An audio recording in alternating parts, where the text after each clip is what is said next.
Clara's mind raced. She didn't know whether to trust the mysterious stranger or run in the opposite direction, but the look in his eyes, intense, alert, told her that he wasn't a threat. He was trying to save her. They ducked into another alley, where the shadows were deeper. The sound of footsteps echoed behind them, heavy and deliberate.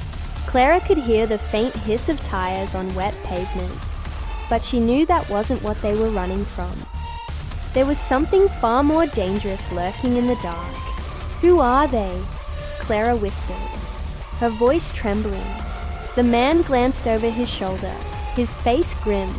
"They're not human, at least not anymore."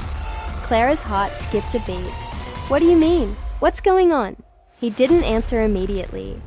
Instead, he pulled her through an old iron gate, leading them into a garden overgrown with ivy. There was a large, abandoned building ahead.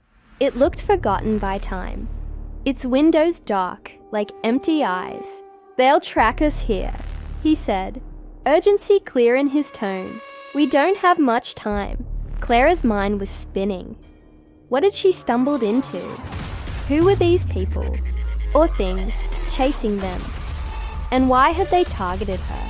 The man pushed open a back door, revealing a dimly lit room, filled with strange equipment and maps pinned to the walls. His hand went to a drawer, pulling out a small device that looked like a high-tech communicator. "We need to contact the others. They'll help us escape," he muttered, turning on the device. A buzzing sound filled the room, and the screen flickered to life. But before anything more could happen, the door slammed open with a deafening crash. "Run!" the man shouted, shoving Clara toward a hidden passage behind the wall. The sound of footsteps drew closer, and Clara's heart raced. This was it. There was no going back.